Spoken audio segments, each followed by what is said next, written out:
Pre monsoon કામગીરીના મોટા બણગા મારનાર અને એક ધારા વધુ વરસાદના કારણે થયેલું જળભરાવ ગણતરીમાં જ ઉતરી ગયાનો દાવો કરનાર અમદાવાદ મનપાની પોલ ખુલ્લી પડી છે। રવિવારે બપોર બાદ અમદાવાદના મોટાભાગના વિસ્તારમાં વરસાદની તીવ્રતા સતત ઘટતી રહી અને સતત ઝરમર વરસાદ વરસતો રહ્યો છતાં પણ અનેક જગ્યાઓ પર હજુ પણ પાણી ભરાયેલા છે। વટવા વિસ્તારના દ્રશ્યો જુઓ, જ્યાં પાણી હજુ ભરાયેલા જોવા મળી રહ્યા છે અને આ જળભરાવના કારણે શાળાએ જતા બાળકોને જોરદાર સમસ્યાનો સામનો કરવાનો વારો આવ્યો। પાણીના કારણે બીમાર પડવાની સાથોસાથ અકસ્માત થવાની આશંકાને પગલે બાળકોએ પાણી ન હોય એ પ્રકારના રસ્તા શોધી અને લાંબુ અંતર કાપવું પડી રહ્યું છે। શાળાના બાળકો સહિત અન્ય લોકો પણ પાળી પર ચાલી અને રસ્તો કાપવા માટે મજબૂર બનતા જોવા મળ્યા। ગઈકાલે વરસાદ રોકાયો હતો। મનપાના સ્ટેન્ડિંગ કમિટીના ચેરમેન સહિતના લોકોના પાણી ઉતર્યાના દાવાનો પોલ ખોલતા અને વિદ્યાર્થીઓની વ્યથા વ્યક્ત કરવા વટવાથી ભૌમિક વ્યાસનો આ રિપોર્ટ જુઓ। સ્માર્ટ સિટી અમદાવાદ અને રાજ્યના સૌથી મોટા મહાનગર અમદાવાદની હાલત કેવી છે તે તમે જોઈ શકો છો। ગઈકાલે વરસેલા વરસાદ બાદ એટલે કે 24 કલાક બાદ આ વરસાદનું પાણી હજી પણ યથાવત છે, જેને કારણે ક્યાંક ને ક્યાંક સ્કૂલે જતા બાળકોને વિદ્યાર્થીઓને તકલીફ પડે છે। આપ સ્કૂલે જાવ છો બેટા? હા। શું નામ છે? ગુપ્તા પ્રીતિ કમલેશ। પ્રીતિ, કાલે વરસાદ હતો, આજે પાણી ભરેલું છે, તકલીફ પડે છે? હા। શું તકલીફ પડે છે? બહુ વધુ પાણી ભરે છે। તમે જોઈ રહ્યા છો કે બાળકો જે સ્કૂલે જઈ રહ્યા છે તે ખાસ કરીને આપને બતાવવાનો પ્રયત્ન કરીશ કે દરેક લોકો આ જ રીતના વરસતા વરસાદમાં પાણીમાં જવા મજબૂર છે। લોકોને ક્યાંક તકલીફ પડી રહી છે, ખાસ કરીને સ્કૂલે જતા જે વિદ્યાર્થીઓ હોય છે એને મુશ્કેલી થાય છે। તેની સાથે વાત કરીશ। આપનું નામ? कुशवाहा धीरज। ધીરજ, કઈ સ્કૂલમાં ભણો છો? આ પાણી ભરેલું છે, તકલીફ શું पड़ी रही है? आने जाने में तकलीफ हो रही है। क्या दिक्कत होती है? कब से ये पानी भरा हुआ है? कल रात से बारिश, कल सुबह से बारिश हो रही है, उसके लिए भरा है। કાલ સવારથી જે વરસાદ છે તેનું આ પાણી ભરેલું છે તેમનું કેવું છે। એટલે કે આ બાળકો છે તેમની બેગ લઈ અને તેઓ જઈ રહ્યા છે। સ્થિતિ ખરાબ બની રહી છે। આપને જણાવી દઉં કે આ જ વિસ્તારમાં આજુબાજુમાં લગભગ 6 સ્કૂલ આવેલી છે અને તે 6 સ્કૂલના બાળકો છે તે આ જ રીતના વરસતા વરસાદ તો રોકાઈ ગયો, પણ પાણી ભરેલું છે તેને કારણે તેને સ્કૂલે જવામાં પણ તકલીફ છે। કેમેરામેન કૃણાલની સાથે ભૌમિક વ્યાસ, એબીપી અસ્મિતા, અમદાવાદ। ગઈકાલે અમદાવાદ શહેરમાં અનરાધાર વરસાદ વરસ્યો હતો અને ખાસ કરીને પૂર્વ અમદાવાદમાં સૌથી વધારે વરસાદ વટવા, રામોલ સહિતના વિસ્તારમાં હતા।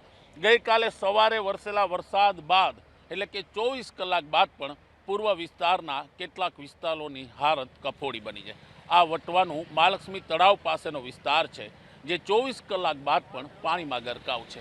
આ વટવા ઈસનપુર સાથે રિંગ રોડને જોડતો મુખ્ય રસ્તો છે, એટલે કે કનેક્ટેડ માર્ગ છે। ત્યાં તમે જોઈ શકો છો 24 કલાક બાદ પણ પાણીનો ભરાવો યથાવત છે, એટલે કે પાણી ઉતરવાનું નામ નહોતું, કારણ કે બાજુમાં જ મહાલક્ષ્મી તળાવ છે અને તે મહાલક્ષ્મી તળાવ જે છે તે પણ ભરાયેલું છે। તમે જોઈ રહ્યા છો કે સ્કૂલે જતા બાળકો પોતાના યુનિફોર્મ ન બગડે તેના માટે પારી ઉપર ચાલી રહ્યા છે, કારણ કે નીચે પાણી ભરેલું છે અને તેને કારણે તેમને મુશ્કેલી છે। સવારના પોરમાં સ્કૂલે જતા અનેક લોકોને તકલીફ પડી રહી છે। નોકરી ધંધે જતા લોકો મુશ્કેલીમાં મુકાઈ રહ્યા છે। તંત્રના પાપે કહી શકાય કે પાણી નિકાલની કોઈ વ્યવસ્થા નથી। સતત પાણી ભરાવાને કારણે લોકોને ક્યાંક ને ક્યાંક મુશ્કેલી છે। વટવા વિસ્તારના અનેક અંદરના વિસ્તારો કે સોસાયટીના રસ્તાઓ છે ત્યાં જનજીવન અસ્તવ્યસ્ત બન્યું છે। 24 કલાક બાદ પણ પાણી ન ઉતરતા ક્યાંક ને ક્યાંક લોકોને મુશ્કેલી થઈ રહી છે। હું બતાવવાનો અમે પ્રયત્ન કરીશું કે એએમટીએસની બસ હોય, ઓટો રિક્ષા હોય, તે નીકળી રહી છે કારણ કે પાણીનો ભરાવો છે। લોકોને પોતાના કામ ધંધે જવું છે, પોતાના બાળકોને મૂકવા સ્કૂલે જવું છે, પણ સ્થિતિ જે બની રહી છે તે જોઈ રહ્યા છો કે આખો આસપાસનો જે વિસ્તાર છે તે વિસ્તાર પાણીથી ભરેલો છે, એટલે કે લોકોને મુશ્કેલી છે અને આ બાળકોને પોતાના બૂટ ચપ્પલ હાથમાં રહીને ચાલવું પડે તેવી સ્થિતિ છે, કારણ કે જો પાણીમાં ચાલે તો તેના યુનિફોર્મ બગડી જાય, જેને કારણે સ્કૂલમાં ક્યાંક ને ક્યાંક તેને તકલીફ પડે। નાની વિદ્યાર્થીનીઓ છે તે પણ આ પાણીમાં ચાલવા મજબૂર છે, એટલે કે આસપાસ સ્કૂલ છે, હોસ્પિટલ છે, પણ લોકોની તકલીફો દૂર થવાનું નામ નથી લેતું। આ સ્થિતિ છે સ્માર્ટ સિટી અમદાવાદની, કે જ્યાં 24 કલાક બાદ પણ આ સ્માર્ટ સિટી અમદાવાદમાં પાણીનો ભરાવો આવી જ રીતના છે, જેને કારણે વટવા સહિત પૂર્વના અનેક વિસ્તારોમાં અત્યારે પણ મુશ્કેલી યથાવત છે. કેમેરામેન કૃણાલની સાથે ભૌમિક વ્યાસ, એબીપી અસ્મિતા, અમદાવાદ. અમદાવાદ શહેરમાં ગઈકાલે સવારથી વરસાદ હતો. બપોર બાદ તે વરસાદ છૂટો છવાયો થયો, ત્યારબાદ વરસાદ રોકાયો. અમદાવાદ મ્યુનિસિપલ કોર્પોરેશન, તેના પદાધિકારીઓ એટલે કે મેયરોએ, સ્ટેન્ડિંગ કમિટીના ચેરમેન હોય, તેમણે દાવાઓ કર્યા હતા કે સામાન્ય વરસાદ હોય કે અતિ ભારે વરસાદ હોય, થોડા કલાકો બાદ પાણી ઉતરી જશે. પણ આ શહેરનો વટવાનો વિસ્તાર છે, જ્યાં 24 કલાક બાદ પણ પાણી યથાવત છે. એટલે કે અમદાવાદ મ્યુનિસિપલ કોર્પોરેશનના શાસક પક્ષોના નેતાઓએ જે દાવા કર્યા હતા, પદાધિકારીઓએ જે દાવા કર્યા હતા કે કોઈને તકલીફ નહીં પડે, ક્યાંય પાણી નહીં ભરાય, તો આ જ તસવીર છે જે તેમના દાવાની પોલ ખોલી રહી છે. એએમસી દર વર્ષે રાજ્યના સૌથી મોટા મહાનગર અમદાવાદમાં પ્રી મોન્સૂન કામગીરી માટે કરોડો રૂપિયાનું બજેટ ફાળવે છે. જો કરોડો રૂપિયાનો ખર્ચો કરવામાં આવતો હોય તો પછી 24 કલાક બાદ પણ શહેરના અનેક વિસ્તારમાં, ખાસ કરીને વટવામાં, આ પાણી ઉતરતું કેમ નથી? આ તસવીર છે જે એસી ચેમ્બરમાં બેસીને મોટા મોટા દાવા કરતા પદાધિકારીઓ માટે ચેતવણી સમાન છે.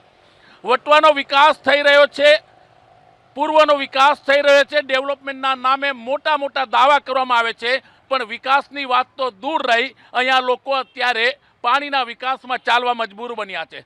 સ્કૂલે જતા બાળકો હોય, પોતાના બાળકોને મૂકવા જતા વાલીઓ હોય કે નોકરી ધંધે જતા લોકો હોય, તેને આવી સ્થિતિમાં બહાર નીકળવું પડે છે. તે પણ વરસાદ રોકાયાના 20-22 કલાક બાદ. આ સ્થિતિ છે શહેરના પૂર્વ વિસ્તારની, કે જ્યાં વરસાદ રોકાયા બાદ પણ હજી પણ પાણી યથાવત છે. બાળકો સ્કૂલે જતા મુશ્કેલીમાં છે, અહીંના સ્થાનિકો મુશ્કેલીમાં છે. લોકોનો આક્રોશ છે કે વાતો મોટી થાય છે, વિકાસના દાવાઓની વાતો કરવામાં આવે છે, પણ વિકાસ હકીકતમાં કઈ રીતના થયો છે તે તમે પણ જોઈ શકો છો.